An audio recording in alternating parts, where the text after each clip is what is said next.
I will do like the overview of what the stream is about, and then we'll play some Aria's Tale.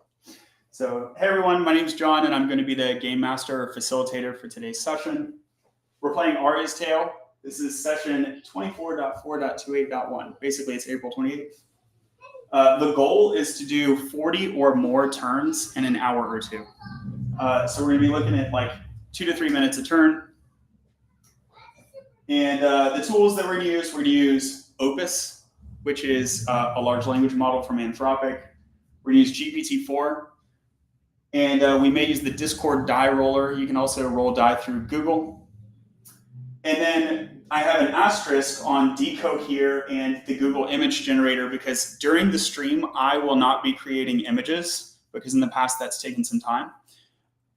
Other players, if they want to, optionally can create images. And then after the stream, we'll like retroactively create scenes. So you can check out ariastale.com and you'll be able to see some of those illustrated scenes later. For the setting, we're in Aria's Arc, chapter 10. So if you go to ariastale.com, you can see the game manual and it has the different arcs. We're in Aria's Arc, chapter 10.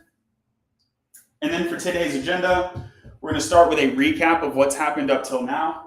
We're going to do a roll call, and I'll explain what that is shortly. And then we're going to start the turns, the player turns, with tank. Okay.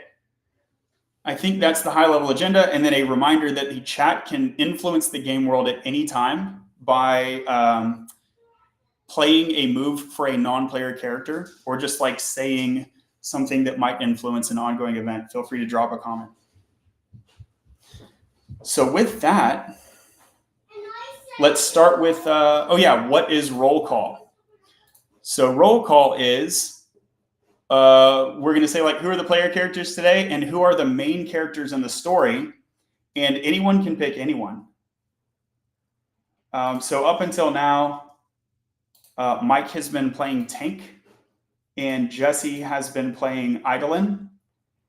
And maybe they want to pick those still, or we could mix it up.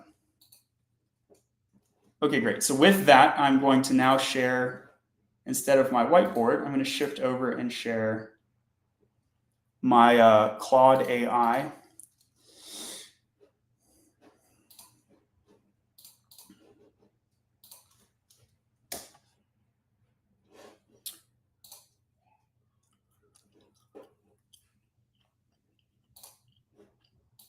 Okay, share screen, entire screen in the Claude AI. Okay, great.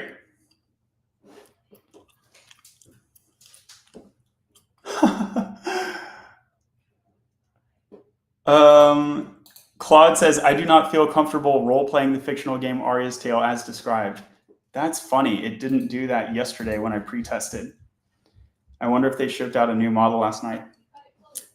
So we will try that anyway. Anyway, there's a couple things that we'll try. Let's see.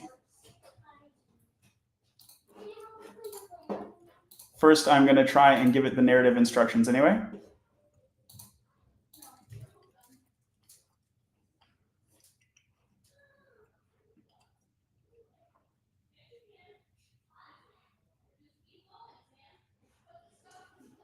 Wow, okay, Claude is literally saying it doesn't want to.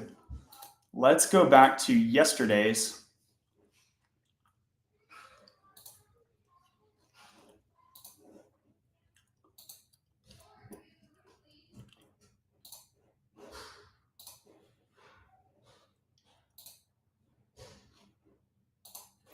And I will say summarize.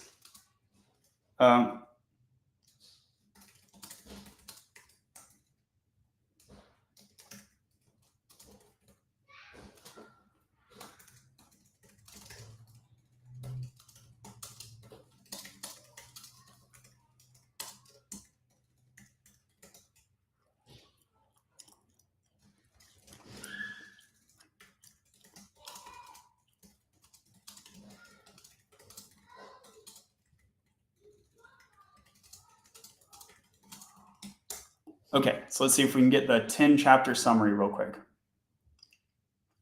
I'm asking Claude for 1 sentence per chapter.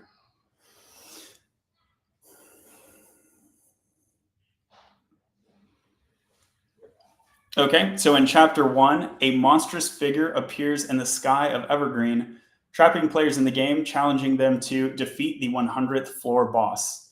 Is this jogging y'all's memory, Micah and Jess?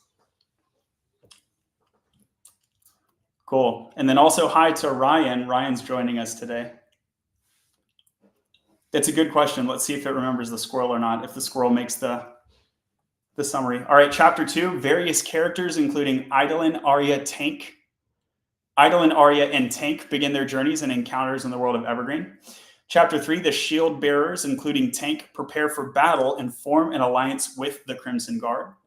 Chapter 4, the Dark Paladin is defeated in battle, resulting in heavy losses, and a mysterious purple gate appears. Chapter 5, Thane's party investigates the gate. Eidolon seeks information about Tank and joins the Elementalists. That was chapter 5. Chapter 6, the Elementalists and Jacob return to town with Johann's body, seeking a way to resurrect him. Chapter 7, Tank and Thane rescue the Wanderers of the Echoing Vale and learn of a mysterious crystal formation. Chapter 8, the Elementalists and the Order of the Azure Lily arrive in Adlaze, where they meet the Collector of Adlaze, and they hear about the Tomb of Resurrection. All right, chapter 9, in Adlaze, Eidolon forms a bond. Oh, this is where it's new to y'all. So I think chapter 8 was our last session. Chapter 9, in Adlaze, Eidolon forms a bond with Lyra from the Order of the Azure Lily, and they prepare to venture into the Whispering Grove. Chapter 10, Eidolon, Lyra, Zephyr, and the Elementalists enter the Whispering Grove to obtain Elori's Whisper. It's a rare herb, but they fail in their quest. Okay, so that's where we're at. So now we'll do the roll call, and I'll say list the top 10 main characters so far. So this is interesting. We're able to use Claude because I'm using a chat thread that I started a couple days ago. But when I tried to start a thread today, it told me it didn't want to. So I think they updated Opus in a strange way.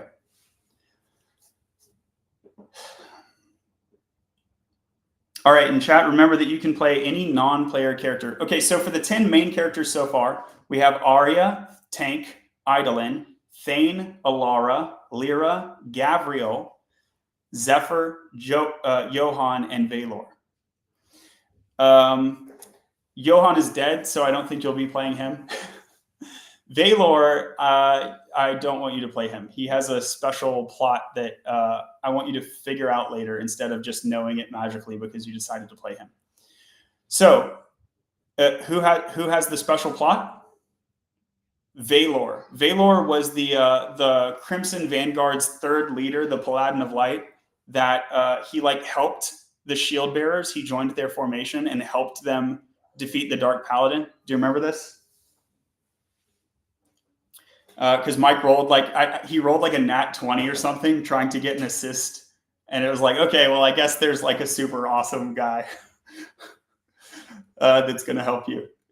Yeah, but he I forget if he died. We can go back and read if you really want to. He either died or something happened to him. Did he die? I think he died.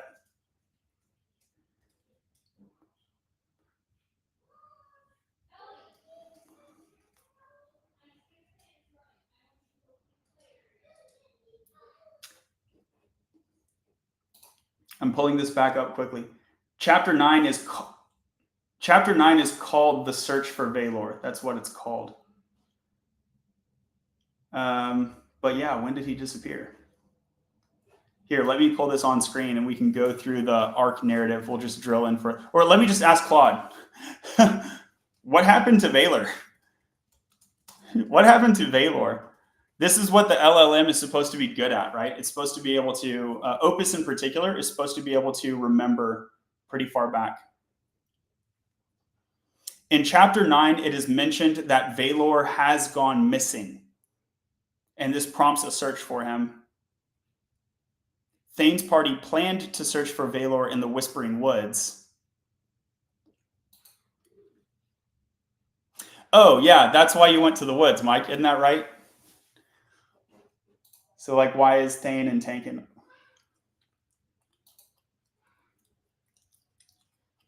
Okay. So he just went missing, basically, and we don't know where he is officially.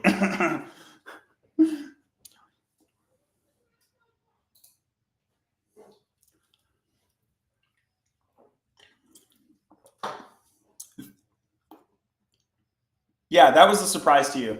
So the way this works is the last time you checked in, you had basically arrived at Adley's.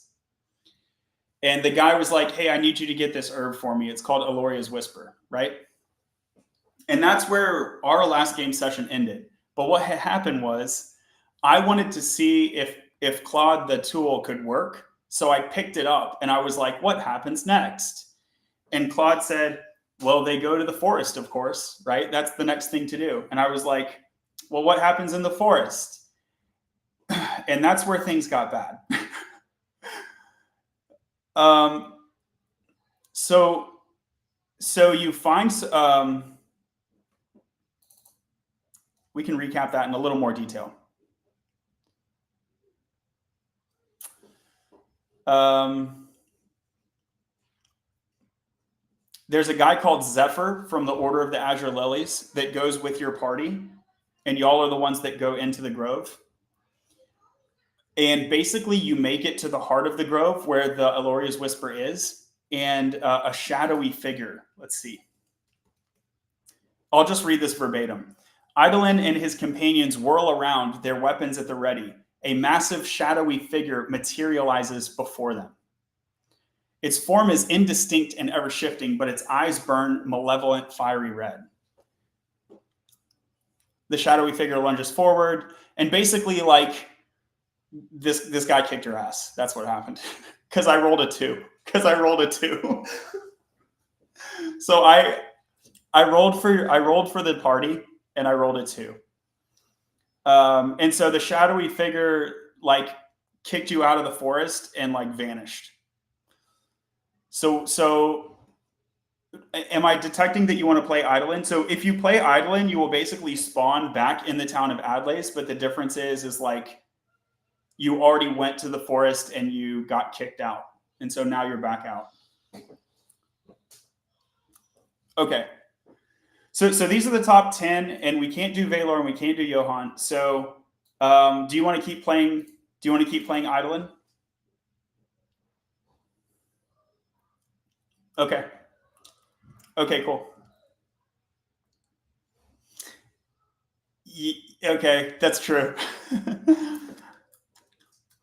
All right, and Mike, are you still wanting to be tank, or do you want to switch it up? Tank for life. I am bummed that the summary didn't mention the giant squirrel. I bet if I did like a 4-sentence summary, it would have made it. Okay, and then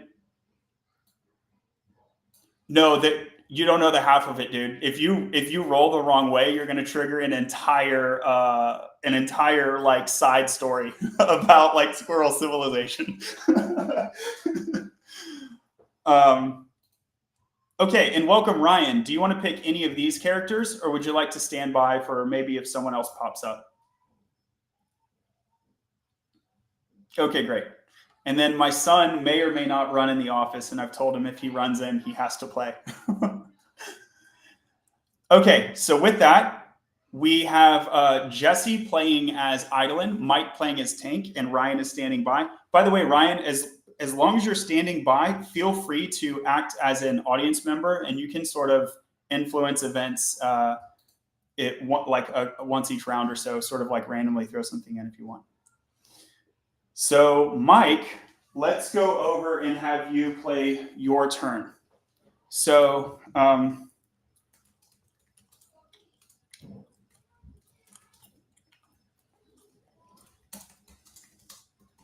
I'm telling Claude, Tank will now play his turn, summarize the state of the plot as of chapter 9.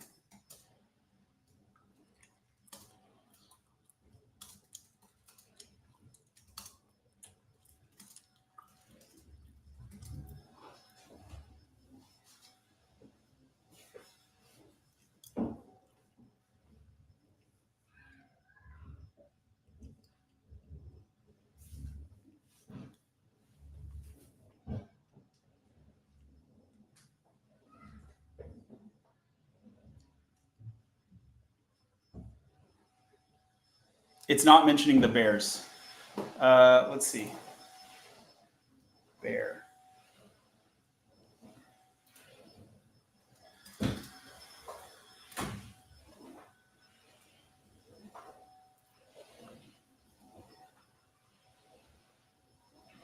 Okay, great. So here's the current state of the plot, Mike. I will just reiterate it with a little more detail with a focus on Tank.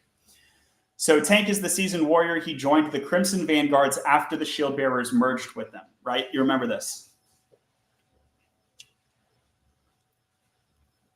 Okay. The Crimson Vanguard, along with the Wanderers of the Echoing Vale, returned to the town of Echoes after rescuing the Wanderers from a Harpy attack. You remember the Harpy attack?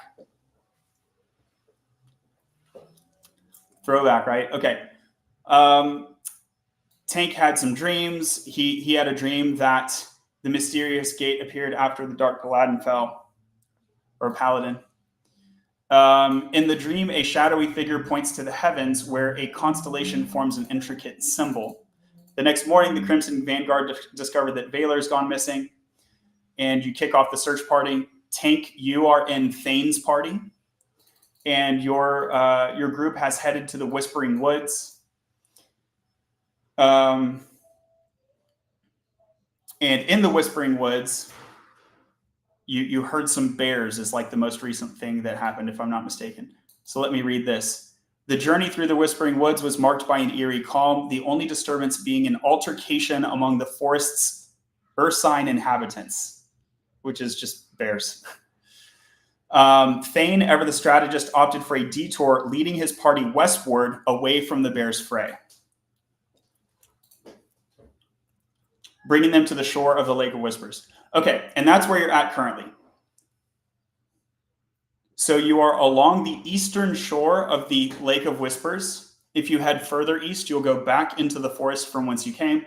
You can trek north along the coast of the lake, or you can kind of go southwest along the coast of the lake, which is basically heading towards town. Those are the obvious options. I mean, you could do something less obvious, like go swimming if you want. I don't know. Do you have any thoughts about what you'd like to do right now?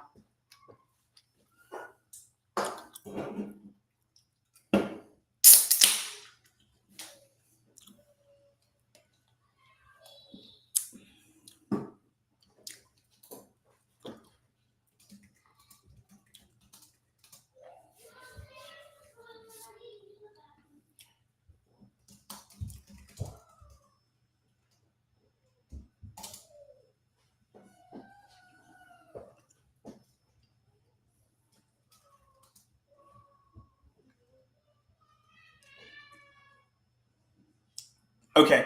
And are you waiting until Thane asks, or are you just going ahead and just like mentioning that?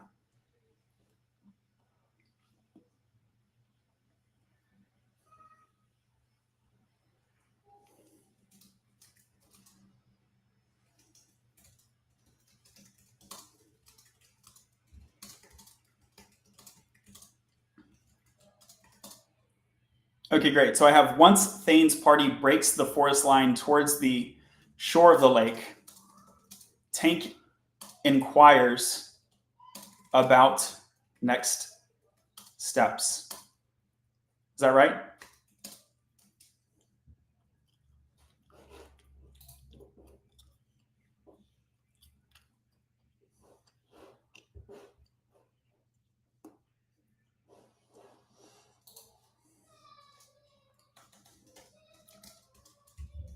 Is the group heading further away from town, or interested in heading back? So you're just asking a question, or you're making a suggestion?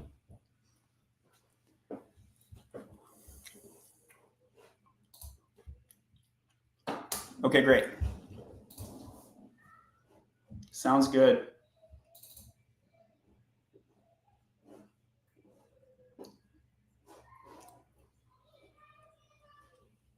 Mike, can you say 1, 2, 3?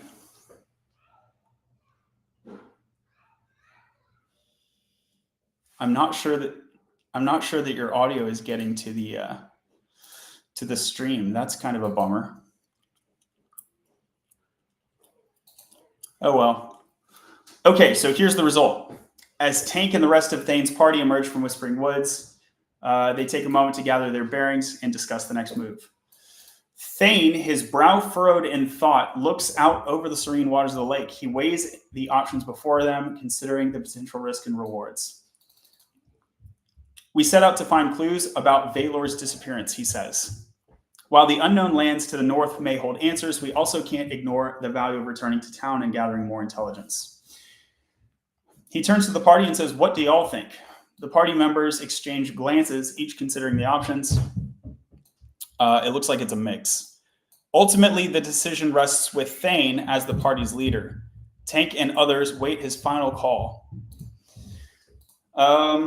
So basically, they're indecisive. As the game master, I'm going to say prepare a roll table for the outcome of Thane's decision, unless it is already obvious. Then just declare it.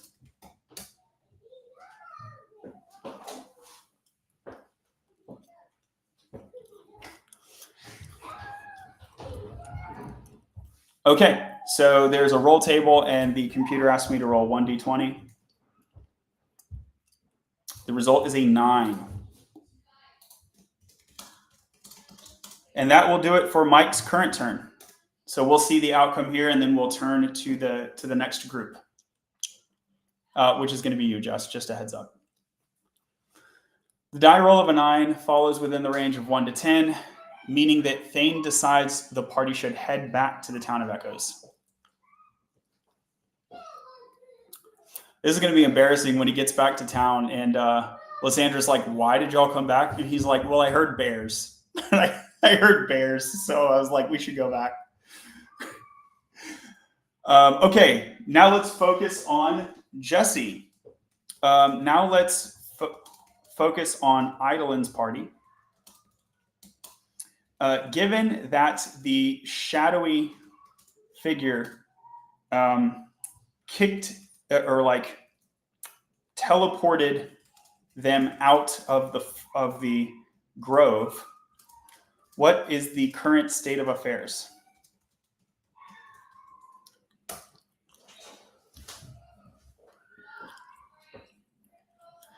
After their disappointing encounter with the shadowy figure in the Whispering Grove, Eidolon and his party find themselves transported to the outskirts of the grove, battered, bruised, and disheartened. Eloria's whisper, the key to their quest to resurrect Johann, has been lost, leaving them to ponder their next move. They gather their bearings. Lyra tends to the wounds of her companion using her knowledge of healing magic. Sorry about that. Zephyr scans the forest, keeping watch for any further signs of danger. Oh, let me make sure I open up the YouTube chat. I wasn't even looking at it. Chat, y'all can influence the game world. Just a reminder. Okay. Eidolon, his spirit weighed down by his crushing defeat, sits on a log, his head in his hands. The loss feels like a personal failure. Lyra, sensing his despair, "We may have lost this battle, but the war is far from over," she softly says. "We can't let this setback define our quest. Johann's memory deserves better." Zephyr suggests there may be other... I'm kind of summarizing some of this because Opus made a lot of text. So if you want more detail, let me know. But Zephyr suggests there may be other paths.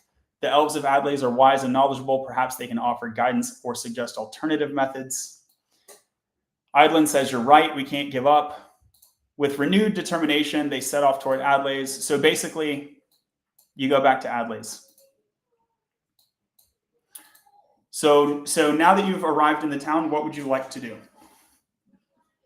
Do you want to go back to the collector or something else?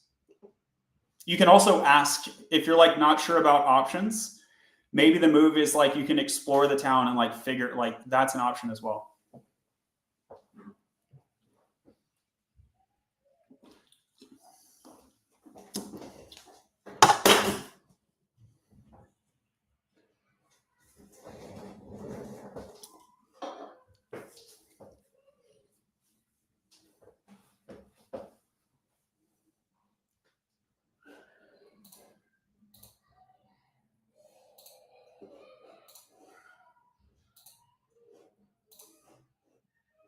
Mhm.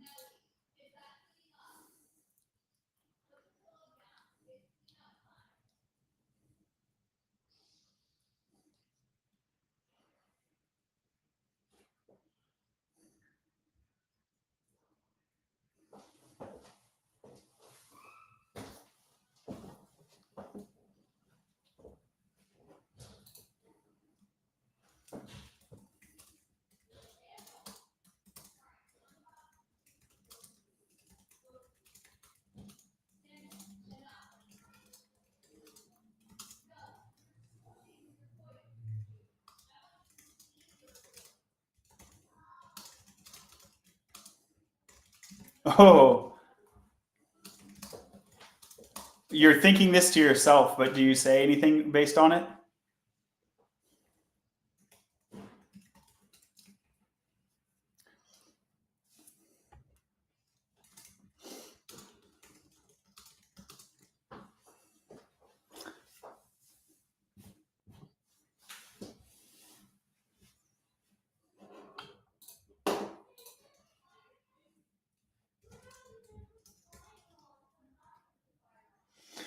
Okay, and you're keeping this within the elementalists, or there's a guy called Zephyr who's from the Order of the Azure Lily who's also hanging out with this group. Do you want to let him in on this idea or no?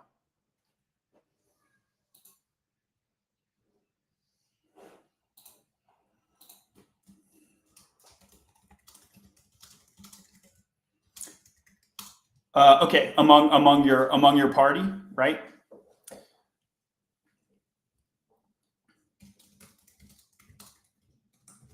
So Eidolon thinks to himself, although there's a respectable path in seeing what the elves have to say, what about the option of a necromancer or something like that, right?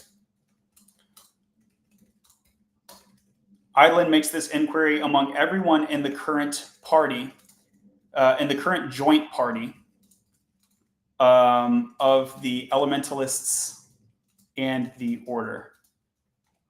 I'll just call it the order. I love that the tool is smart enough to know that the order is the Order of the Azure Lily.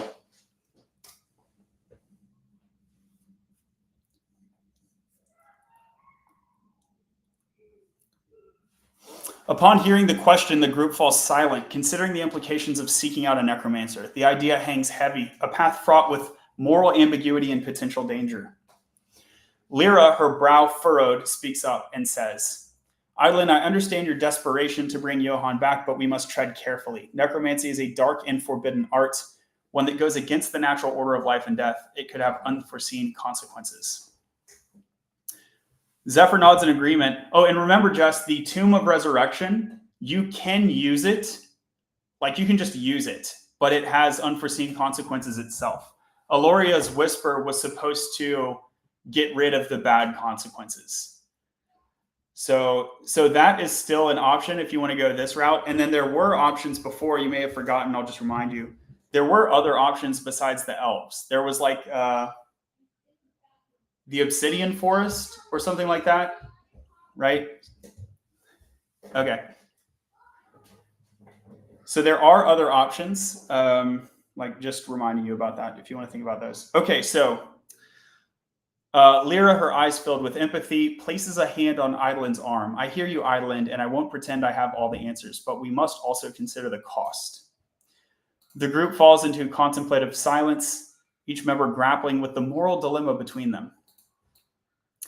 They know that the path of necromancy is a dangerous one, a road that could lead to darkness and corruption, but they also know they have a love for Johann, and their determination to bring him back is a powerful force.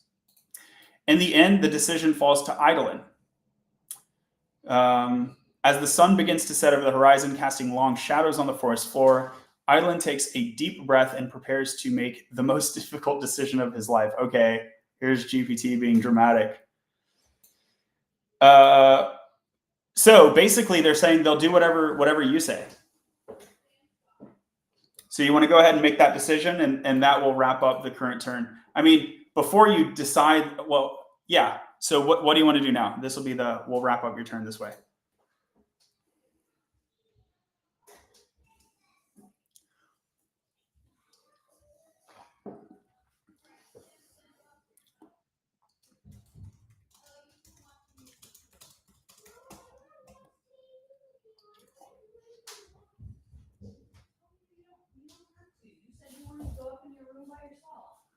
Okay, so Eidolon decides to go for it. He starts his search in Adlace itself, looking for anything resembling an actual necromancer, or information about where one might be. Boop. Cool, and that will wrap up your turn, Jess.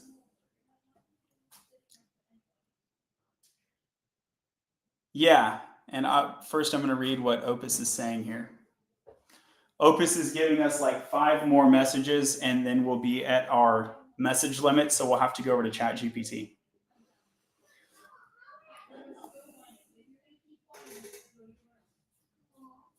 It just doesn't let you do unlimited messages.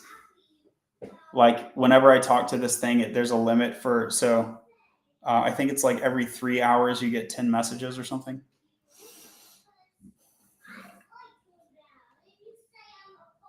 What's up? Says, should I code my backend or in Next.js or separate it?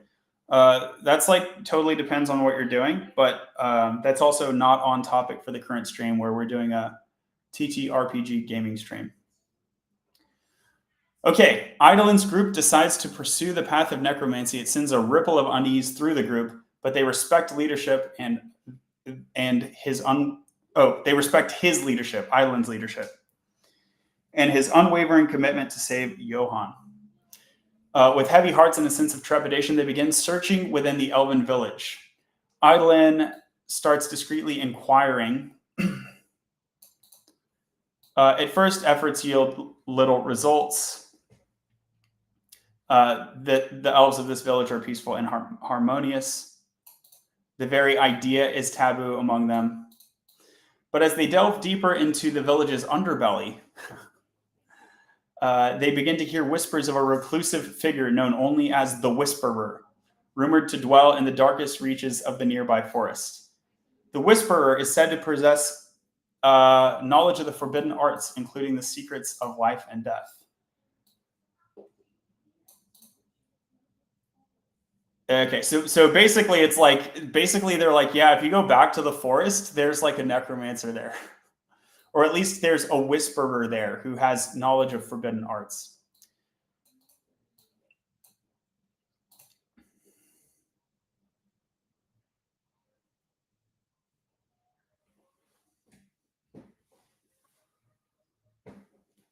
Yeah. Do you want to do something about that? Yeah, okay, so you're thinking about it. Good. Yes, that's right. Whenever you're going to hang out with a necromancer, there could be traps. Okay, so with that, Ryan, are you wanting to do anything yet, or should we kind of like come back to you next time?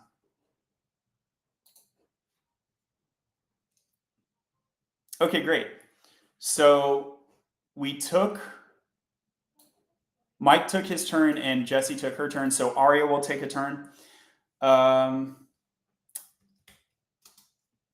You as the assistant, RPG assistant, should now take a turn on behalf of Aria's guild and or the world in general. What are some recent updates in that domain before we take another turn with Tank?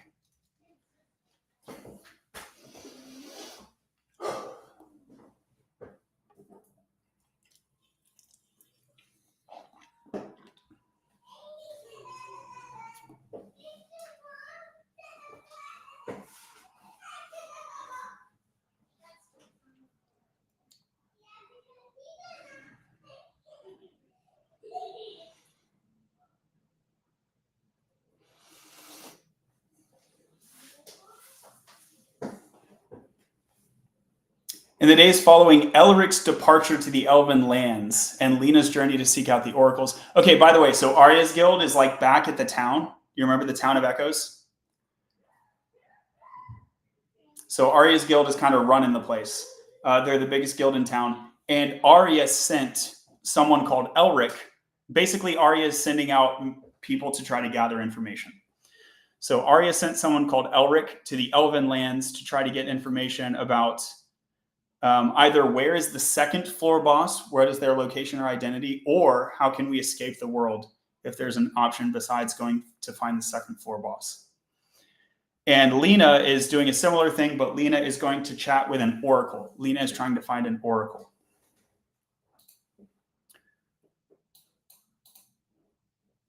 She has also been reaching out to other guilds and factions within the town of Echoes, seeking to forge new partnerships and gather intelligence. One such alliance has been with the Red Falcon Mercenary Company, a group of skilled warriors known for their prowess in battle and their loyalty to their clients. So Aria contracted the Red Falcons to bolster the guild's defenses and provide additional support in ongoing efforts to protect the town and its people. Meanwhile, in the wider world of Evergreen, whispers of a new threat have begun to surface. Rumors speak of a powerful necromancer known as the Dreadlord, who is said to be gathering an army of undead in the far reaches of the land. Look what you did, Jess. You planted the seed in the game's idea, and now it's just running with it. Now there's necromancers everywhere. Necromancers everywhere. Okay, great.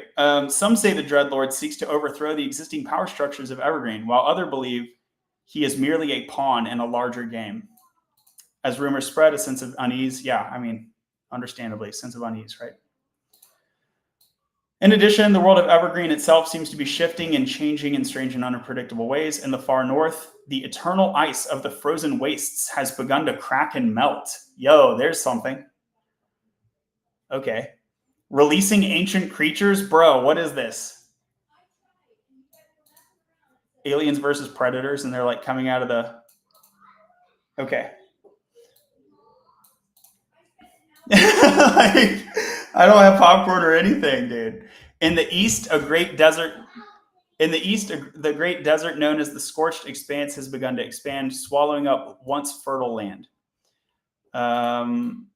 Okay, so that's pretty much what happened. Okay, Mike, over to you. So, do you remember what happened most recently, or should I summarize that? Thane decided to go back to town, basically. Yeah, given the amount of events that happened on the world turn, I'm gonna say that took more than a day or two. So I'm gonna say that Thane's group already went back to town, and you have been in town for a couple days now.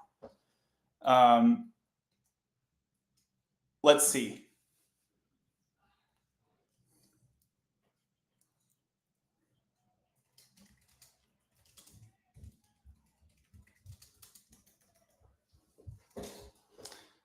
Thane has returned to Thane and his party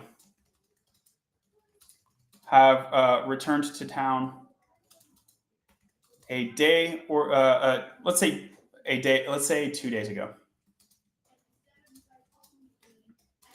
Lysandra, and how do I spell this girl's name? Lys.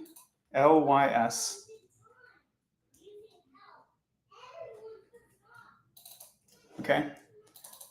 Lysandra was enraged at the news of the party's return on the basis of merely encountering bear noises.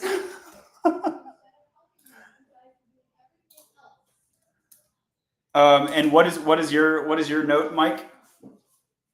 How many tabs is that? Yeah, I think I might have like a solid 30 tabs open.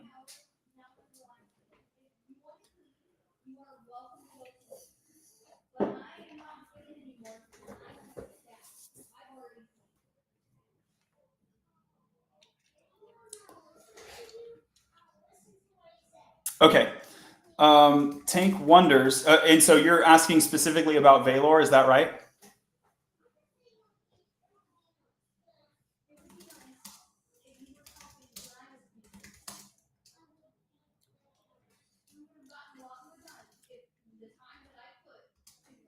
Yeah.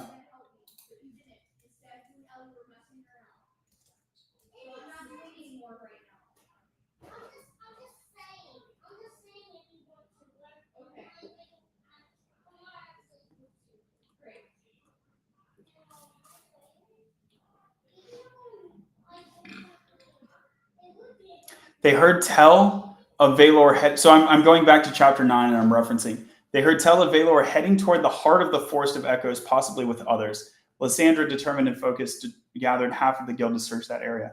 Oh, good. I'm reminding myself of this. Okay. No, Lysandra doesn't. You don't even see Lysandra. You don't even see Lysandra. No one knows where Valor is, and no one knows where Lysandra's party is either. Okay. Thane and his party returned to town 2 days ago.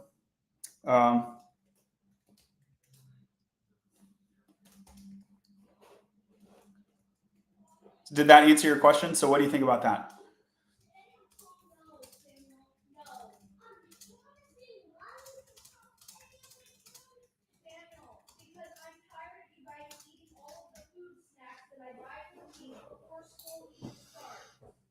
I think there were only the 2 parties. Let me see if I'm remembering this right.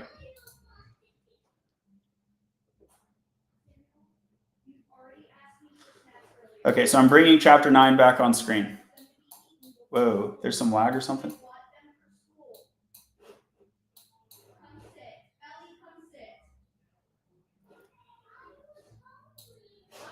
Okay, so here's chapter 9.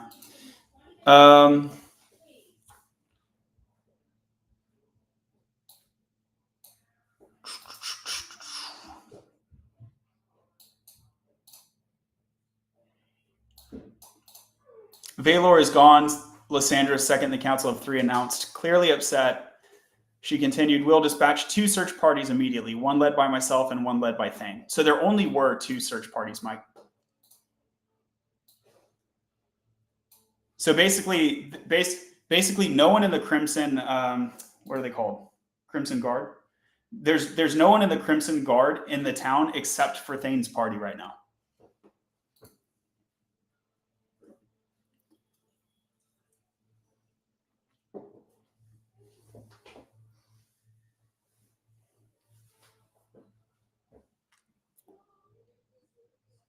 That's right. As far as you know, they went to the Forest of Echoes and they haven't been heard of since. That's, you may remember, but just to remind you, that's the same forest where you fought the Dark Paladin.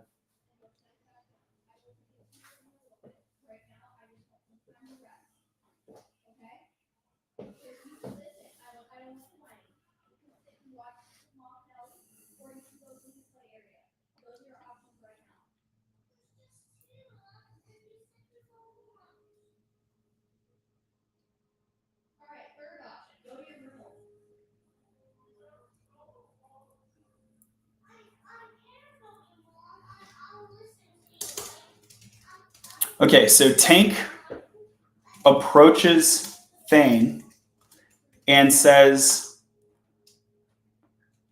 I think we should get back out there. Are you going to leave it general like that, or do you mean something specific?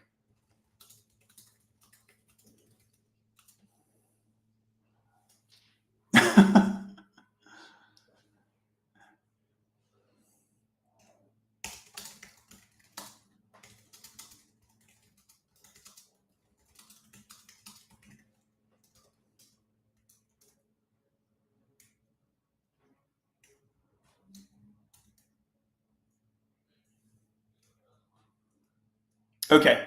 Tank approaches Thane and says, I think we should get back out there. It wouldn't hurt to recruit some people from the town. We haven't heard from Valor nor from Lysandra. So we should go to the Forest of Echoes to see what's happening. Is that right?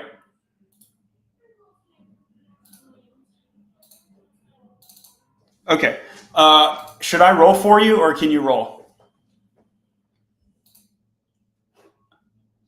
Okay. So this is the recruiting attempt. It's a 1d20. You got a 12.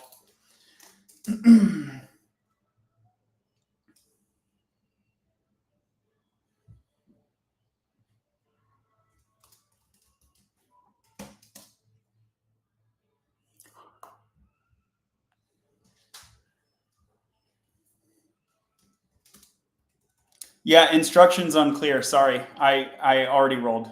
I don't think we should refine what the roll means after the roll happened. But we'll see. We'll see what ChatGPT does with it, because all I said is it wouldn't hurt to recruit some people from the town. So we'll see how that's taken.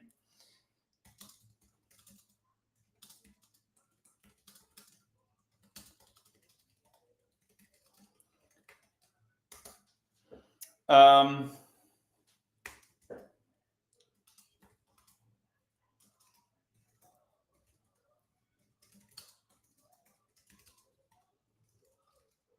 okay.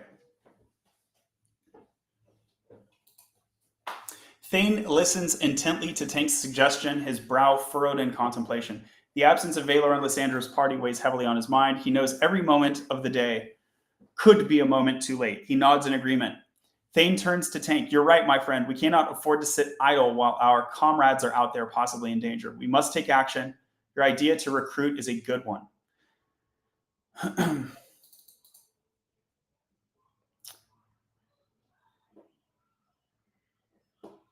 Let's split up and canvass the town, Thane suggests, his eyes glinting with determination. We'll focus on the taverns, the training grounds, and the guild halls. Look for anyone who seems eager for a challenge or a sense of loyalty to the guard. Tank nods, and I'm going to skip through this. He claps you on the shoulder like you're bros. Good job, bro. Good idea. At the training ground, Thane identifies a few promising recruits. After 2 hours, the party reconvenes. Their efforts have yielded a small but determined group of new recruits. Thane and Tank look over their new allies with a mix of pride and apprehension, knowing that the road ahead will be filled with challenges and dangers. And this could be an opportunity if you're interested, Ryan. Maybe you could be one of those new recruits. Just let me know. They also know that they are stronger together. With the addition of these recruits, they stand a better chance of finding Valor and Lysandra's party and uncovering the mysteries that plague the Forest of Echoes. Okay, so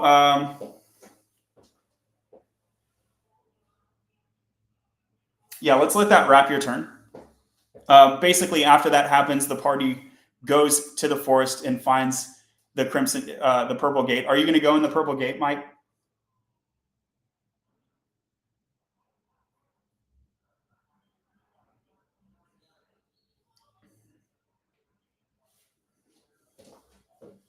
The forest seems totally silent, totally empty, creepily empty. You do see like footsteps around the gate, including footsteps into the gate. I'll also remind you, earlier in chapter 9, there was a rumor that he may have gone into the forest with a few other people, quote, with a few other people. But you get to the heart of the forest, you get to the gate, and it seems just like utterly empty.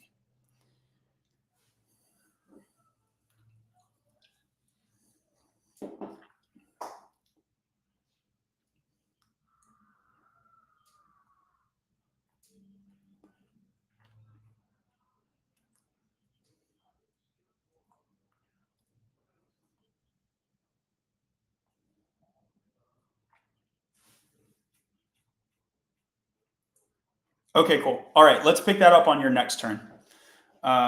So we'll go ahead and pause there. I don't want to type that into Claude because we'll do that on your next turn. So for now, let's go over to Jesse. You ready for another turn, Jess? Born for this. Okay, great. So you are trying to find a creepy crawler. Oh, yeah, a necromancer, whatever. Okay, so the latest rumor that you have is like if you go back into the forest that you got kicked out of, that same forest has someone who knows the dark arts. They didn't quite use the word necromancer, but the idea is that they know the dark arts. No. We know it's the same. We know it's the same forest. We don't. That's all. Yeah, we don't know it's like the same person or anything, but we know it's the same forest.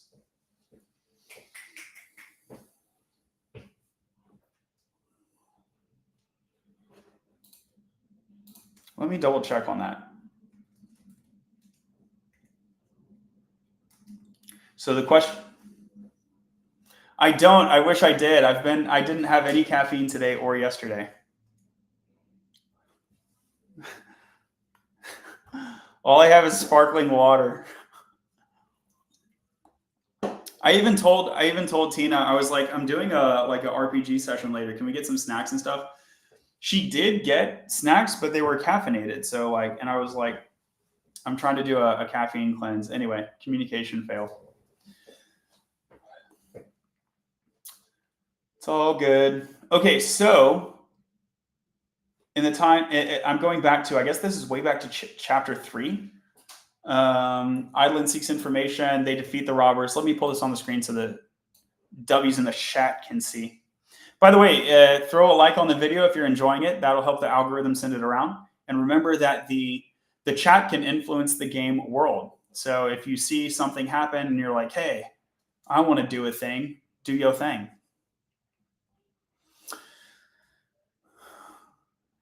So from a distance, Gabriel sensed the fall of Johann. That's what chapter 3 says. That's not particularly helpful. Where's the body is what your question is, right?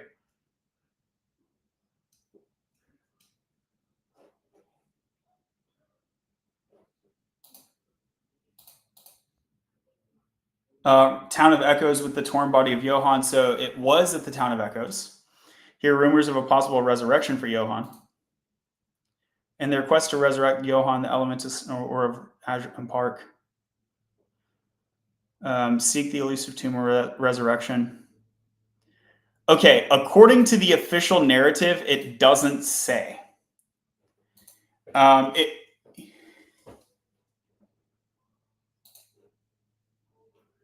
No, according to the official narrative, it doesn't say.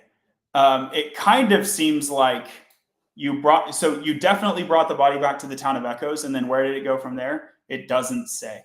It kind of seems like you're going out on this adventure. I don't know. It doesn't say. I'll leave it. I'll let you do your thing here. It kind of seems like you're going to get. It kind of seems like you're going to get the Tomb of Resurrection. But is there an assumption that the body needs, like, are you bringing the tomb back? Like, it just doesn't say.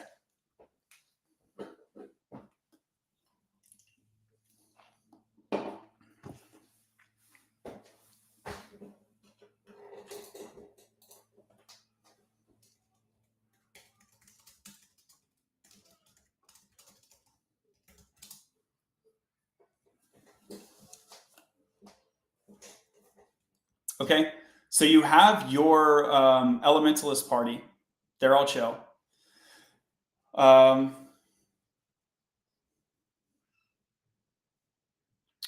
one died when you lost. That you didn't. No one got like hurt or anything like that. I mean, you got hurt, but like no one. The party is still the same. So there's the Order of the Azure Lily, and then there's the Elementalists. And the Elementalists are sticking by your side. I'll prompt the chat if you want. Maybe some people in the Order are like too freaked out about the Necromancer thing, and they're not hanging out anymore. We don't know that yet until I ask. That's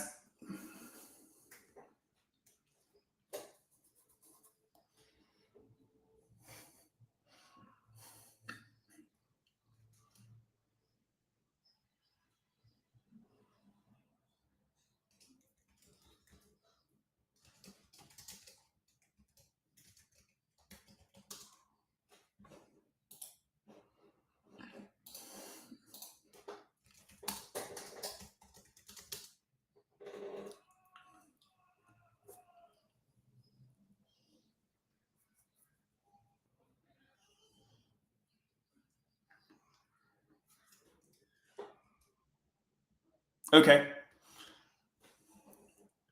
And I misspelled this. Elementalists.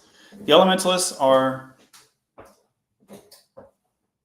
I wouldn't assume that. I mean, it's a town of elves, but that doesn't mean there's zero of any other race. Do you want to actually, like, you did search the town, didn't you?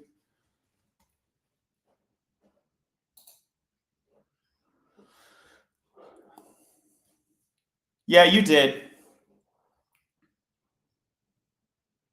Yeah, so you weren't officially searching for are there other races, but we can say that you like found out the answer to that.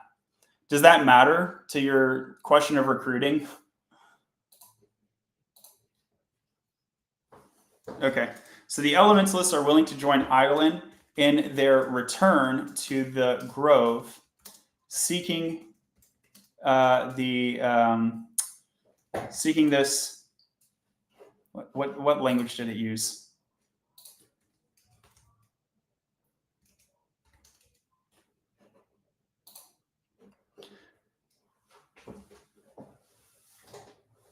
It says something about yeah.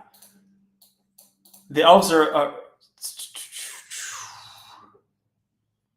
the whisperer. The whisperer.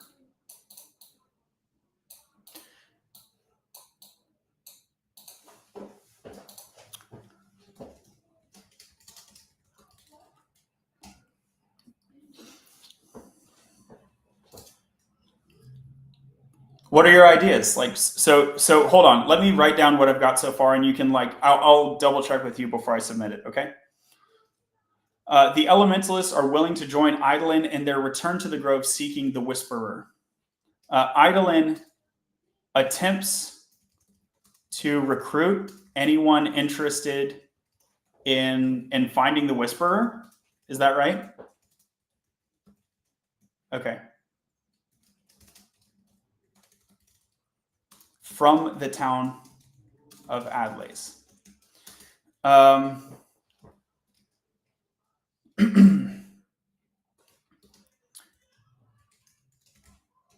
Now you should tell me your plans right now because like you don't want to take an additional turn, right? Or do you just want to do that next turn? Or you want to wait for the recruiting thing?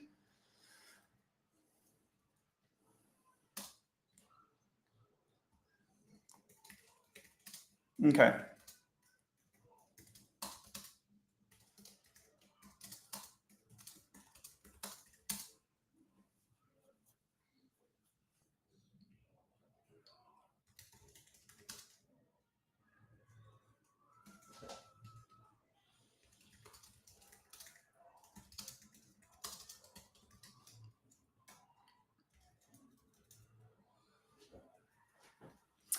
Um,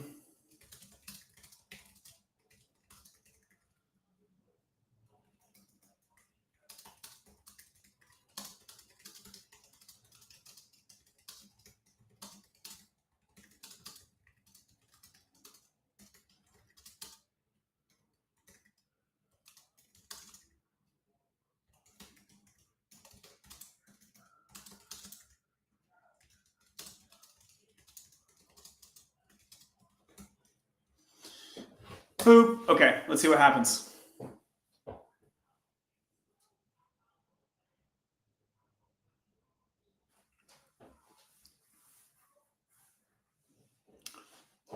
So it wants a 2d20. Oh, can you see the screen? You got a nat. You got a nat 1 and a nat 20. That's like against statistics.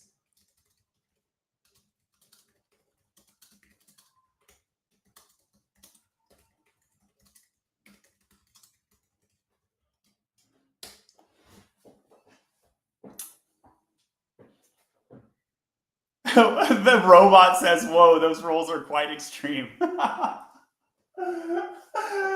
You confused a computer.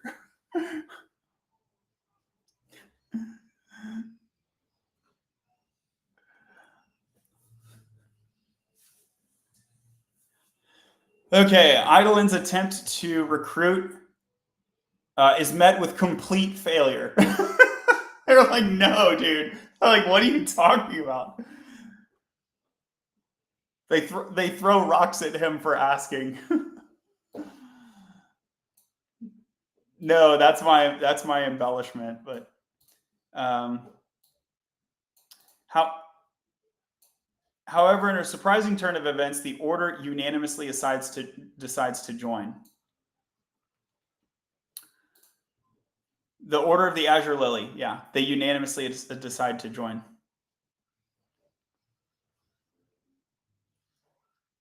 There's two guilds, right?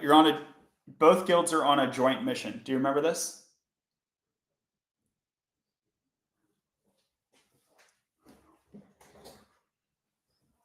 No, your guild is the Elementalists. You forgot your guild?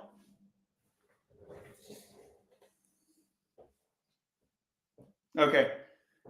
The Order of the Azure Lily, you talked them into joining you at a tavern. Eidolon talked them into this.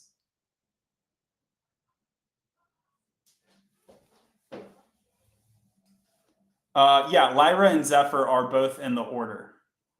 They have.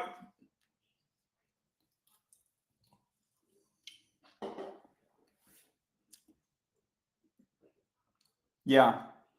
Okay. So here I'm going to have Claude summarize everything that's happened, and we can transfer over to GPT.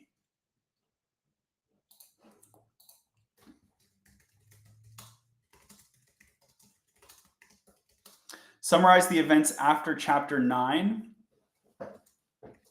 in approximately 1 page of narrative.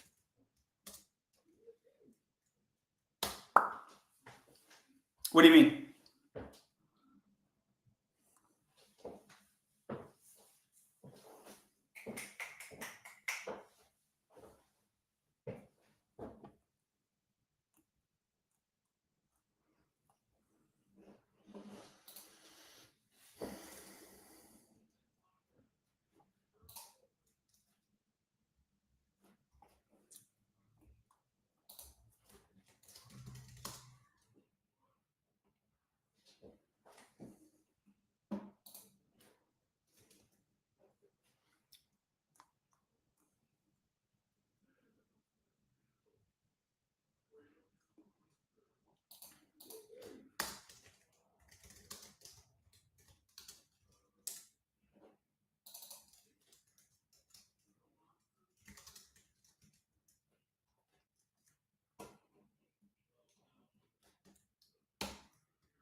Okay.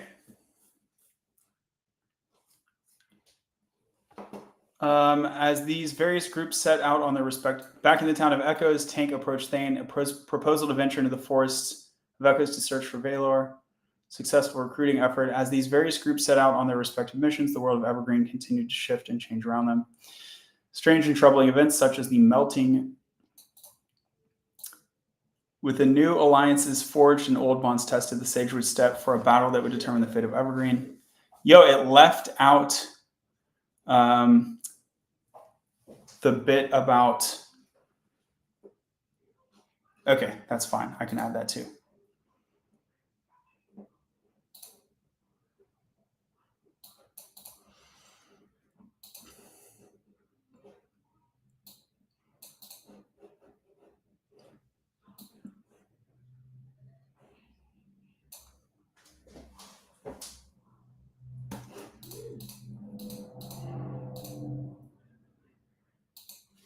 So I'm getting this narrative, and we're going to transfer it over to GPT-4 shortly.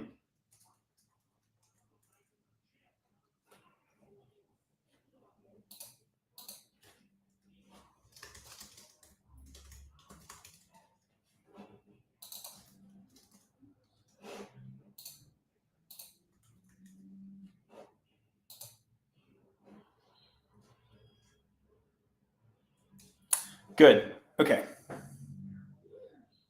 Now let's go over to GPT-4. Boop.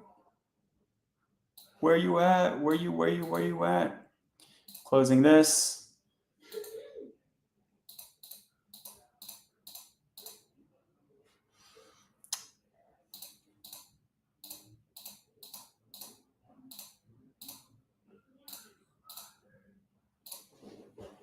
And we'll do a new chat here. See if I can paste the metagame instructions literally.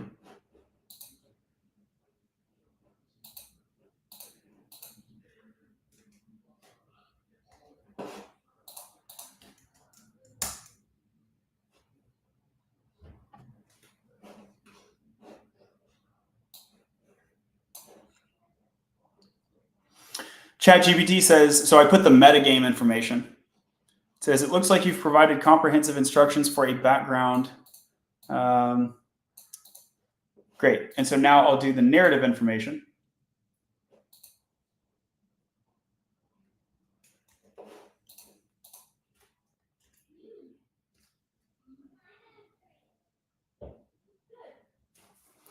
Oh, I'm going to reduce my standing desk so I can sit down.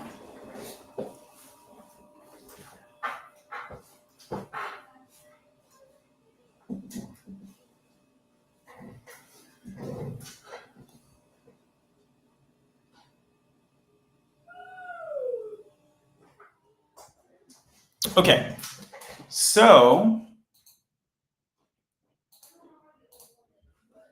Mike, over to you. So now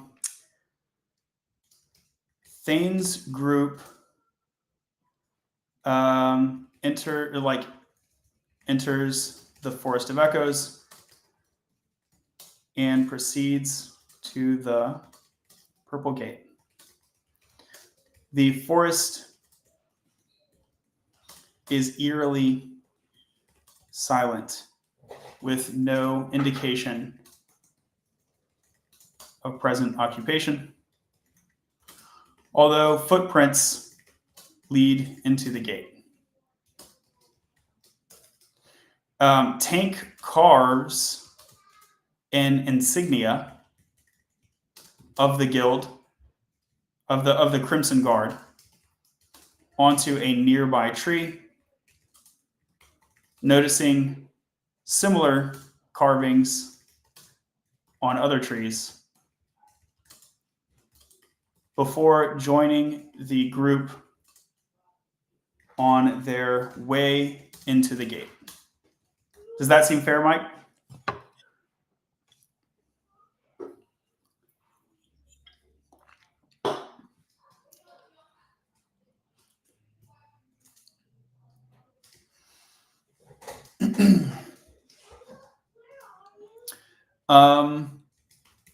Within the gate, the party finds a pile of dead bodies along a path into a strangely colored forest. The trees are dark blue and otherwise seem to be an inversion of the place from which they had just come. It appears to be nighttime in the gate world. It appears to be nighttime in the gate world, but the sky is land, and but where the sky ought to be,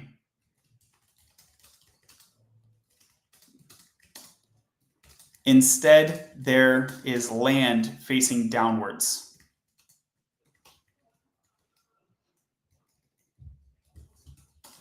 To the east and west, where distant mountains might be expected, instead we see a landscape of stars. It seems to be a ring world.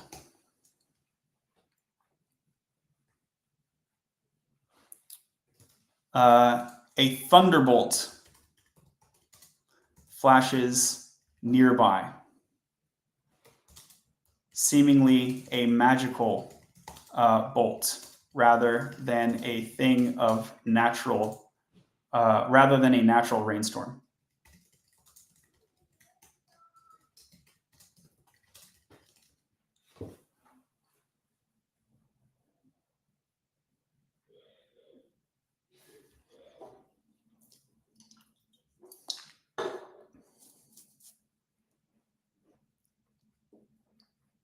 Okay, well, this will be a fun turn, Mike. I'm glad you finally went in the gate.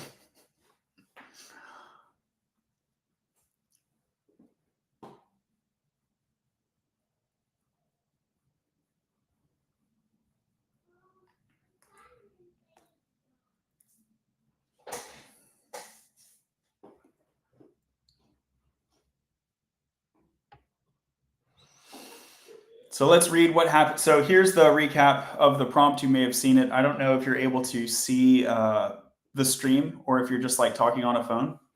But here's what I prompted. Thane's group enters the Forest of Echoes and proceeds through the Purple Gate. The forest is eerily silent with no indication of present occupation, although footprints lead into the gate.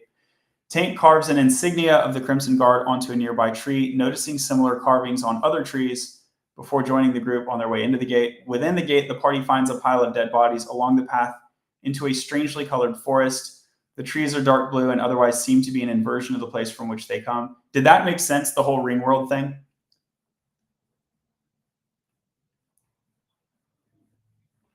Yeah, exactly. The thunderbolt flashes. Okay, so that's the prompt. And then I said to ChatGPT, I said, what happens next? GPT says, as the thunderbolt flashes, casting an eerie glow over the Ringworld's landscape, the party is momentarily startled. The magical nature of the thunderbolt suggests they are not alone in this inverted realm, and the presence of potent magic hangs heavy in the air. Thane, ever the strategist, motions for the group to take cover among the dark blue trees, seeking to assess their surroundings without attracting undue attention. The group, though taken aback by the bizarre environment, follows his lead, blending into the shadows of the unusual foliage.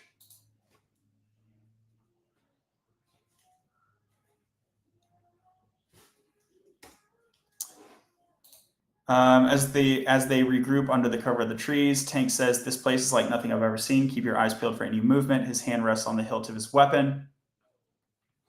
Lyra, with keen eyes adjusted to the darkness, spots faint glows in the distance beyond the immediate tree line. There, she points, possibly camps or settlements. Could be other players or ... something else. Which I'm glad she said that because that was my intent anyway. So it's interesting that GPT predicted that. Yes, there are possibly camps or settlements, could be players or something else. That's exactly it. The group decides to investigate the source of the lights cautiously. As they approach, they realize these are not campfires, but luminescent plants arranged in a pattern that suggests they might be cultivated or placed deliberately. A rustling sound alerts them to the presence of another party. From behind a thick glowing plant, a figure clad in cloak emerges, their face obscured by the hood. The figure pauses, hands raised in a peaceful gesture.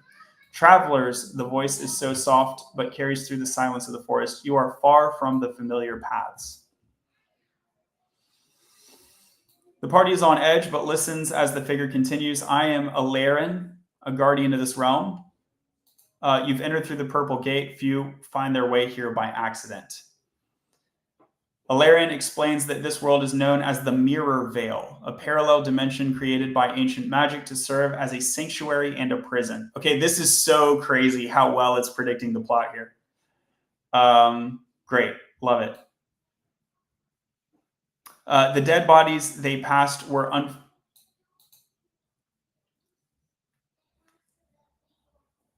You don't know. You don't know yet. You can ask the dude. Okay, let me.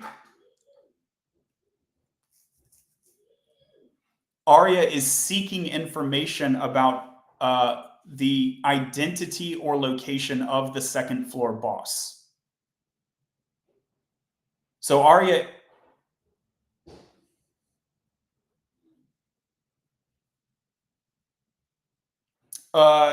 As far as you know, Aria has never gone here. As far as you know, Aria has never gone here.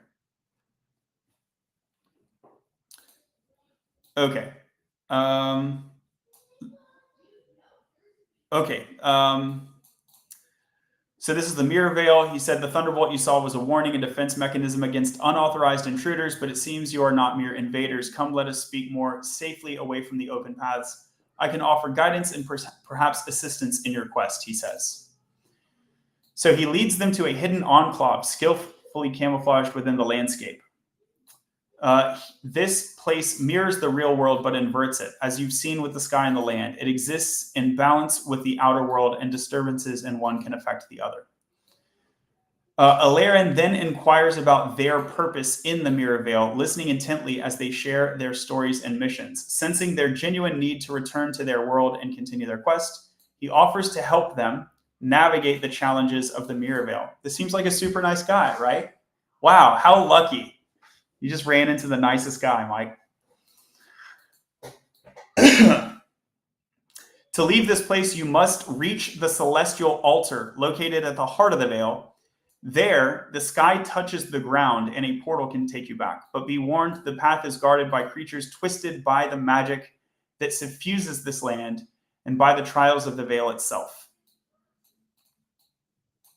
Okay, so do you want to ask this dude any questions, or do you want to head towards this like portal that he's talking about?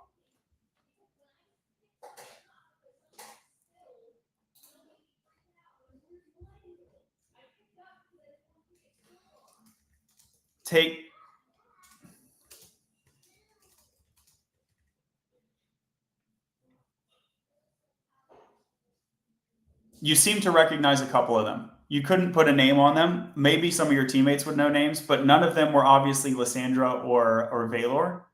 But you do seem to like you had a flashback of when you fought the Dark Paladin and people that you've just seen around the town, and you're like you've definitely seen a couple of those faces before.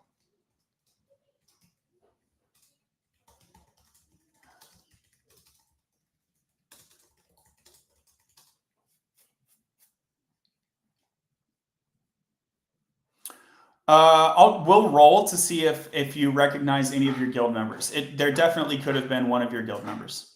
So I'll say Tank recalls having seen a couple of the faces of the dead bodies. He tries to remember. Oh, and here I'll roll a 1d20 for memory check. You rolled an 11 memory check. He tries to remember whether any of the faces are a former guild member.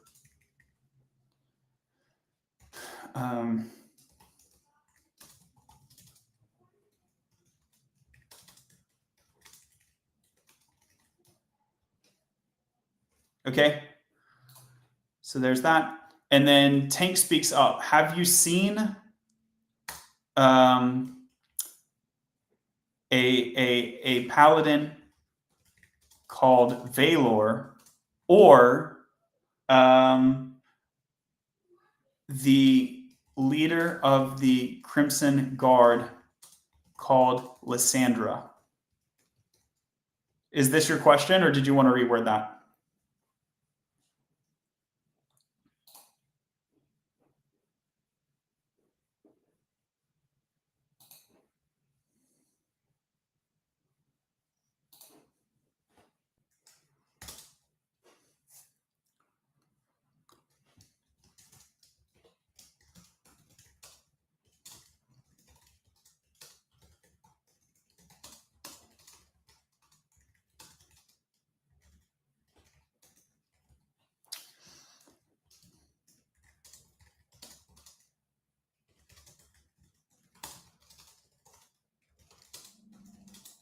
Tank points to the armor of a guildmate, indicating the sigil of the guild, and speaks up towards Ellerin.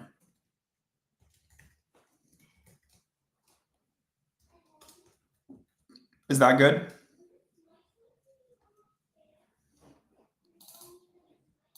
He speaks up towards Ellerin, and then when you talk, have you seen? So, what is your question? Have you seen anyone wearing, like anyone? Have you seen anyone wearing this insignia?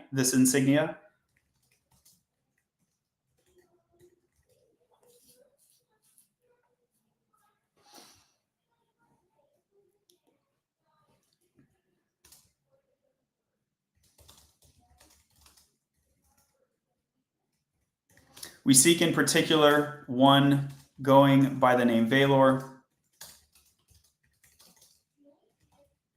and another called Lysandra. Does that sound good?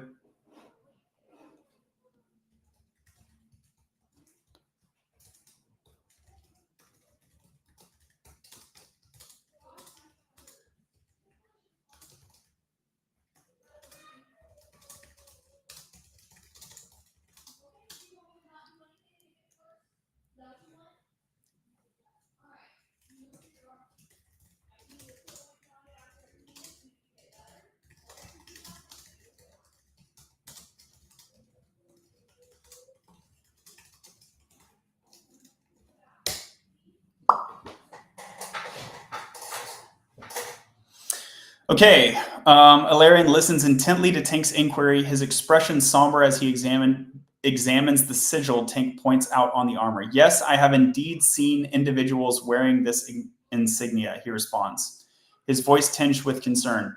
A lady in red, whom you call Lysandra, was leading a party of warriors and mages. They passed through here several days ago, making their way toward the altar. He pauses, allowing the information to sink in. They seem determined yet cautious. This realm can be deceptive, with dangers that are not always visible to the eye. I provided them guidance, much like I am offering you now, but they were eager to press on, driven by a purpose known only to them. If you intend to follow their path, be prepared. There's creatures here.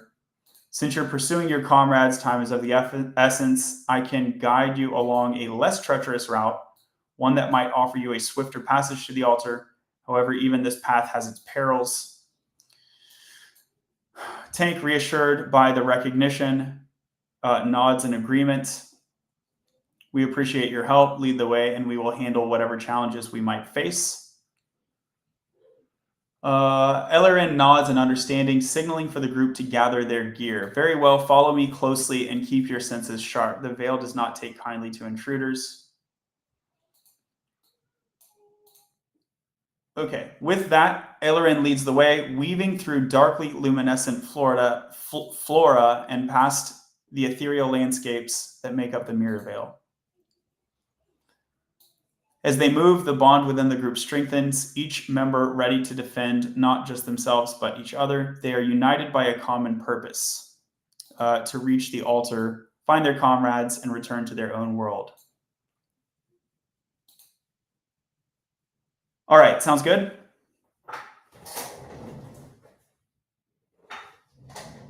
And Jess, over to you. Oh, let's see. We should be doing one of Aria's turn.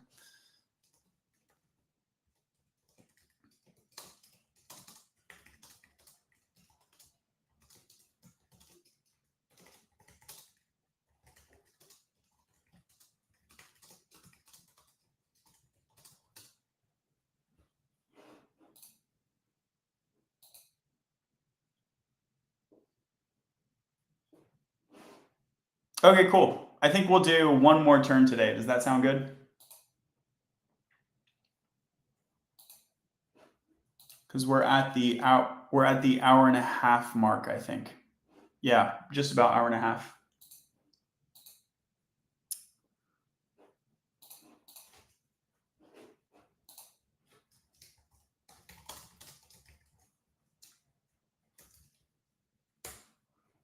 Okay, so I'm asking ChatGPT to take a turn on behalf of Aria's guild, including actions in the town of Echoes, Elric, or Lena. Reminder to the chat, if you drop a comment, you can play by comment. And then after that, we will go over to Jesse.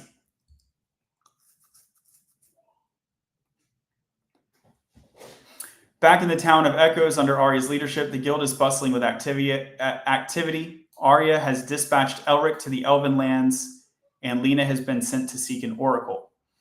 In Aria's absence, her second in command, a resourceful rogue named Mira, takes the lead on daily operations. She's organized training sessions. She emphasizes teamwork, adaptability, and key skills that could make a difference in unforeseen situations. As evening approaches, Mira gathers the guild members for a strategy meeting. The main topic is the mysterious Purple Gate and some members have returned from exploring. The reports are mixed, with some describing wondrous sights and others whispering of dangerous encounters. Miro proposes the creation of a specialized task force to further investigate the gate, hoping to understand its nature and potential uses better.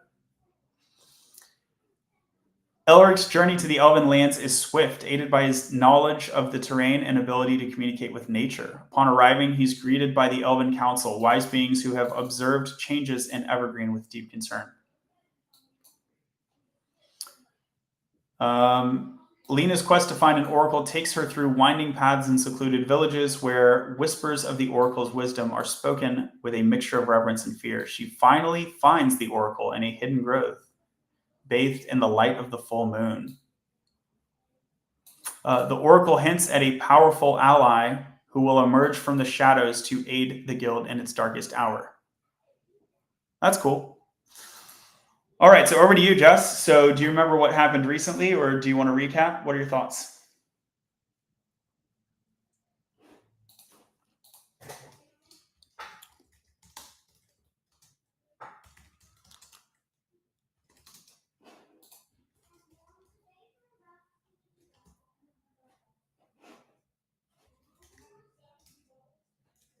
Okay.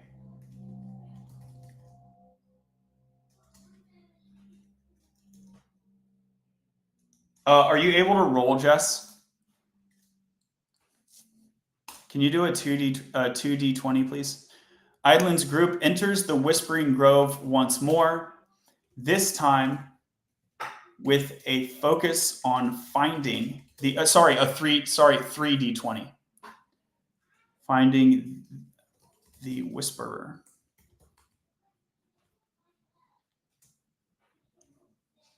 Eidolon's group enters the Whispering Grove once more, this time with a focus on finding the Whisperer rather than a search for Ailoria's whisper.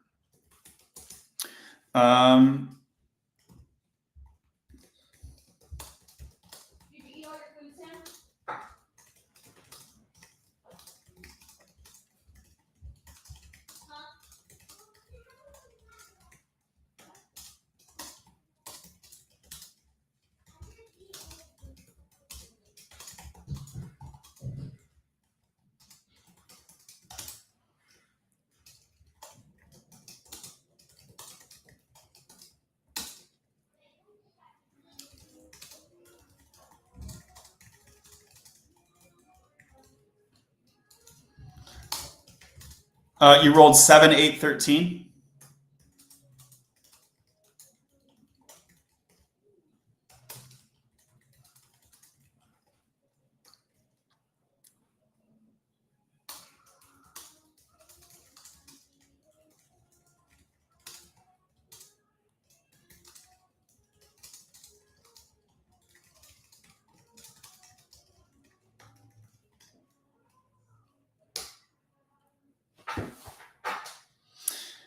Okay, as Eidolon's group re-enters the Whispering Grove, the shadowy, dense foliage looms ominously around them. This time, their mission is more focused, driven by the urgent need to find the Whisperer, as opposed to Ailoria's Whisperer. They seem equally focused to me. Anyway, whatever. The air is thick with the earthy scent of moss and subtle undertones of decay. With a roll of 7, the shadow being that previously ejected them from the grove indeed notices their return. Its awareness, however, is not immediate, allowing the group a brief window to proceed deeper into the grove before any actions are taken. Okay. The trap impact. So then the roll of 8. So it noticed you, and it triggered a trap, basically. It managed to activate a magical trap on the group. As the group moves cautiously through the underbrush, a sudden chill fills the air and the ground beneath begins to tremble. Vines imbued with dark energy burst from the ground, attempting to ensnare the group. The trap, while alarming and forceful, is not entirely effective. Members of the group are able to react just in time to avoid complete entrapment, although it slows their progress significantly and leaves them rattled. Okay, so good news is like you're not dead or anything, but bad news is this shadow creature knows you're there, and he's rattled you a bit. Now let's look on your search efficacy. The roll of 13 means that you manage to regain your composure and continue your search for the Whisperer. It pays off as subtle clues lead them deeper into the heart of the grove. Eidolon spots a series of faint arcane symbols etched into the bark of an ancient tree. Recognizing these as necromantic sigils from his studies, I'm going to call bullshit on that. Eidolon doesn't have necromantic studies.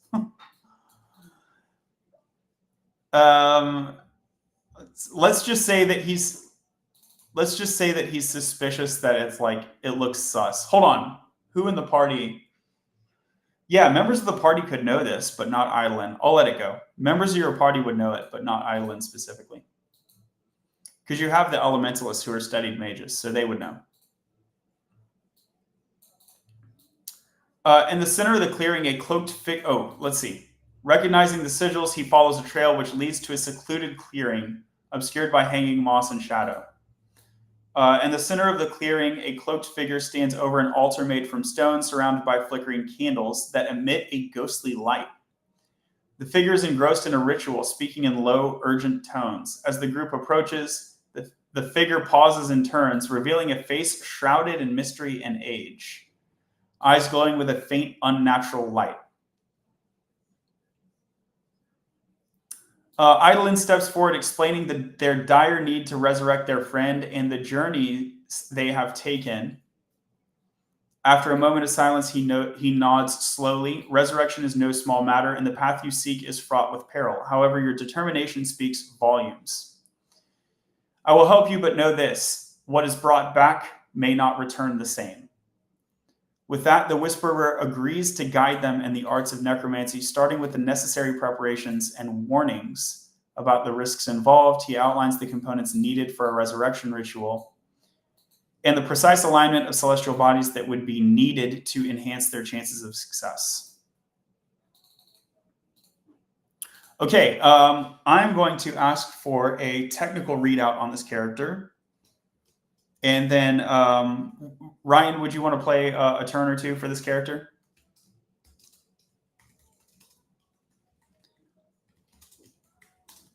Yeah, I think he said yes.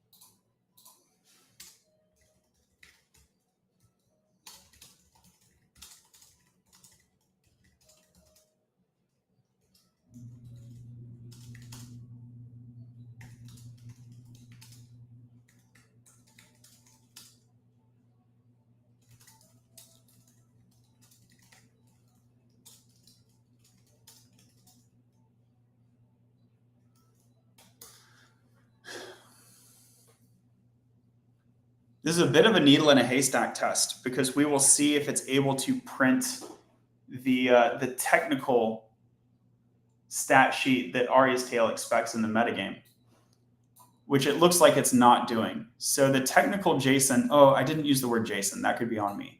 But the technical JSON should look something like this.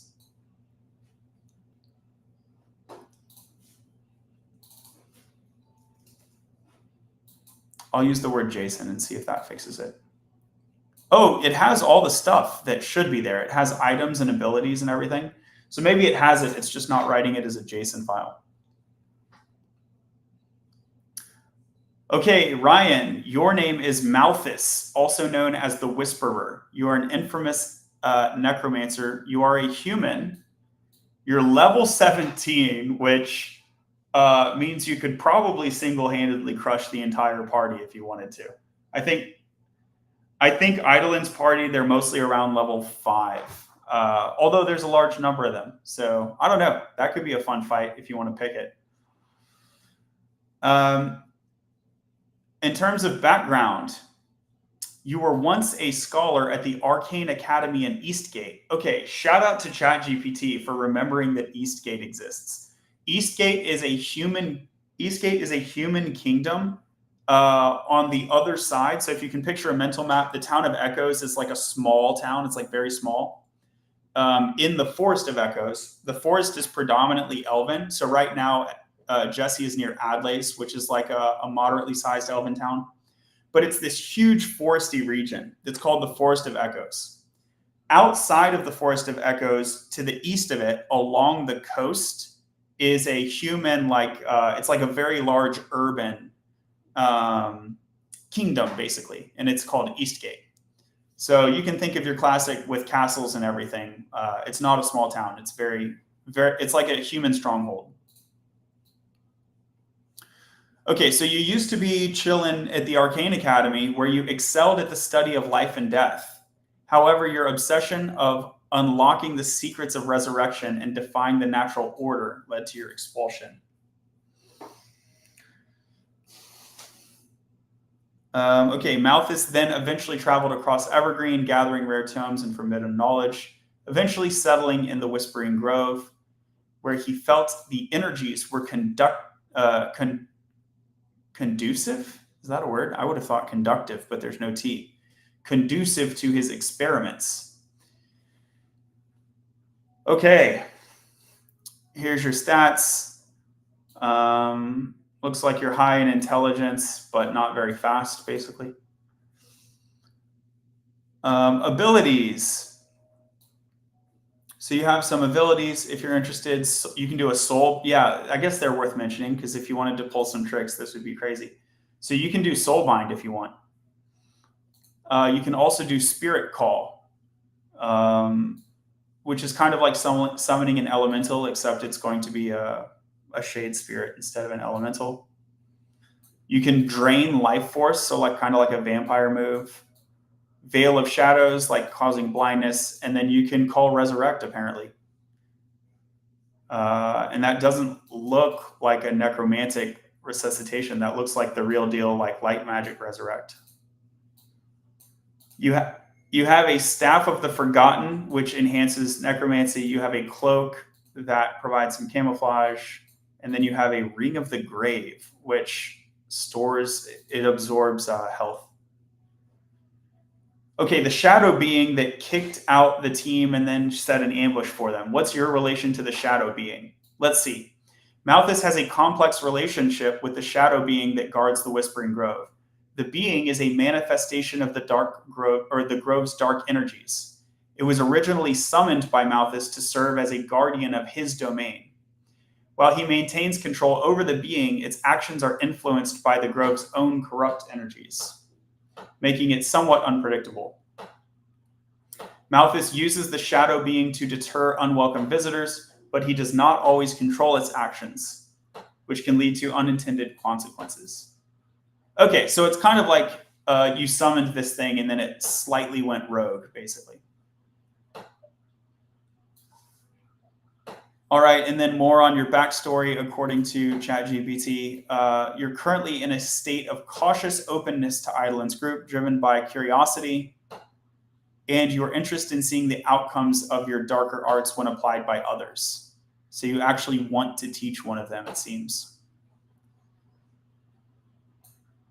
Okay, so that being said, the last thing that happened was you agreed to kind of like teach them, and then you told them that the stuff that they need to get. Let's see. Yeah, okay. So do you want to do anything after that, or do you want to kind of like wait to take a turn until someone else acts?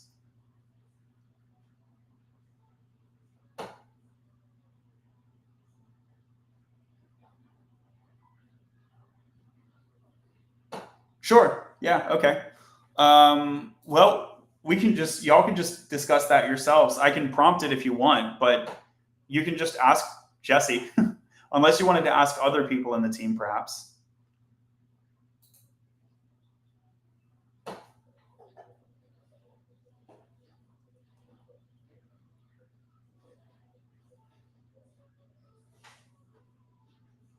Okay, I don't I don't know that you have it, Jesse. Doesn't the collector have it?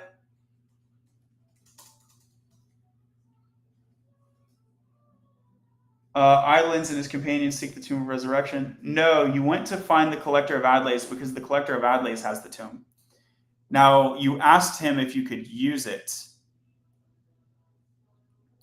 The collector offers a glimmer of hope.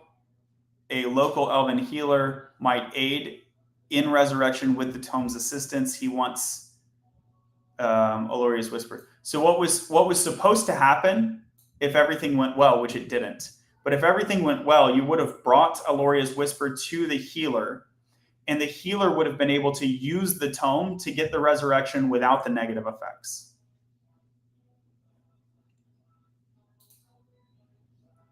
Oh yeah, you have a teapot. Yeah. Now what the other thing you could do is you could be like, I'll get you the tome, but you don't actually have it right now.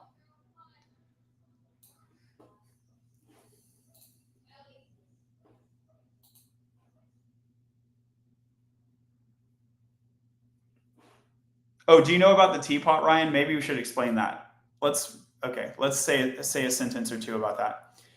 It's a teapot of endless refreshment, so that it can produce a variety of teas without the need of input of organic material other than water. So it's a magic teapot where you put water in it, and then it immediately pours out like various kinds of tea.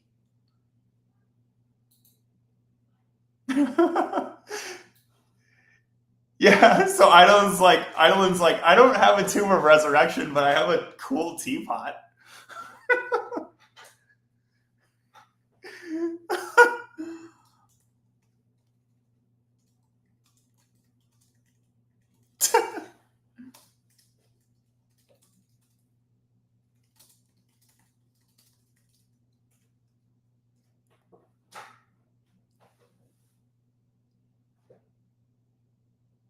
Oh yeah, you have your earth crystal. Do you remember that, Jess? You have your yo. ChatGPT is doing a very good job of remembering. You have the poison fang that you ripped out of the plant monster. You have 50 gold coins that you got from Jacob.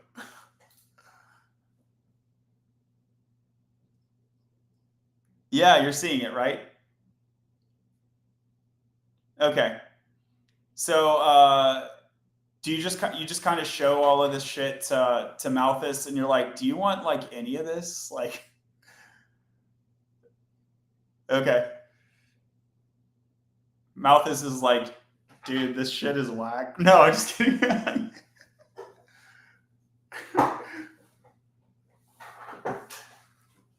Okay. Just an IOU, huh? Okay, great.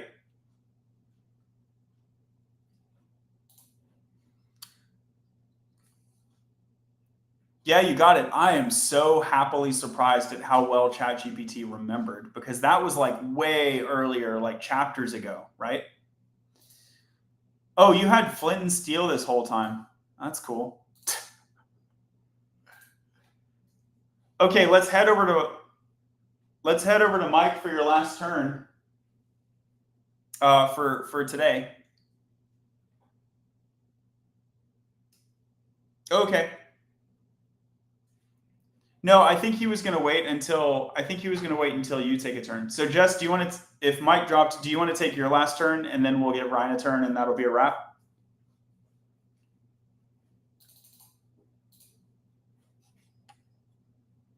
Okay, so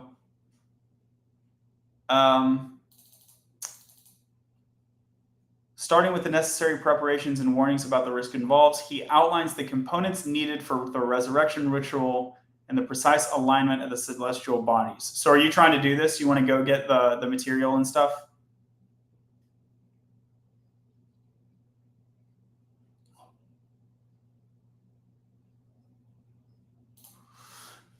Okay. Eidolon asks what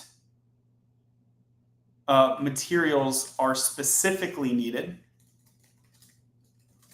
and whether Johann's body will be needed for the resurrection ritual.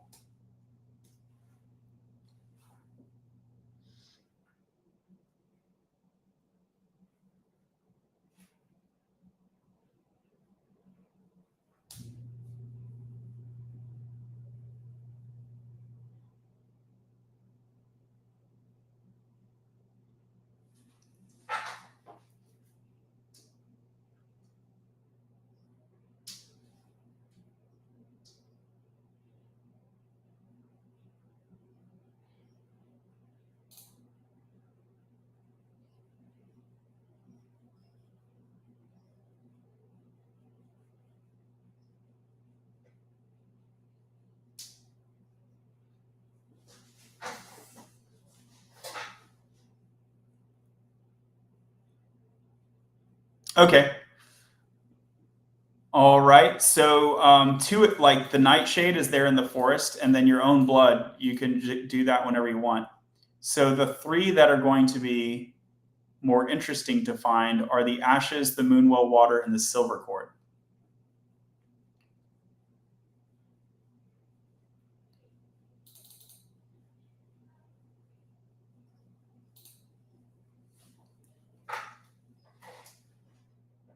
Okay. Which one? Which one first? Or how do you propose to look for them?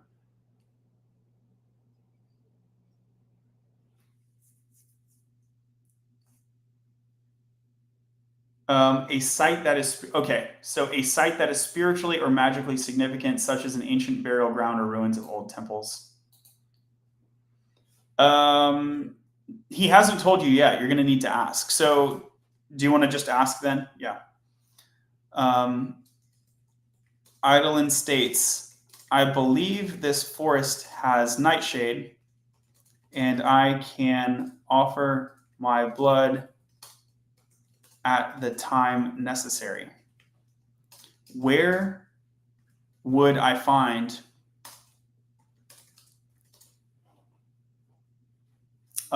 sacred ashes, moonwell water, and silver cord nearby?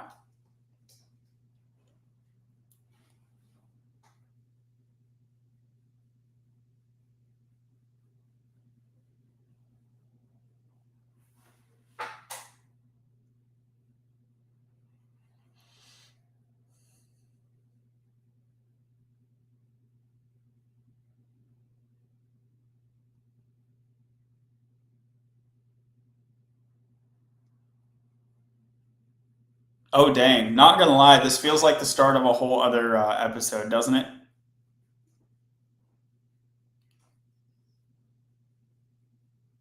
Okay, let's go ahead and wrap here then. And this can be the start of next episode. How does that sound?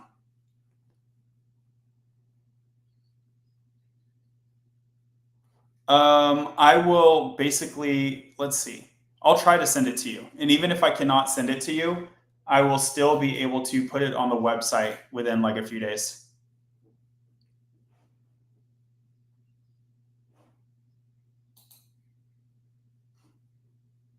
Yeah, yeah, we can do a little part of that.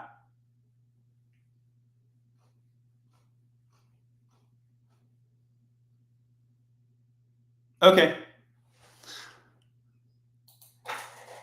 Thanks for being here. See you later.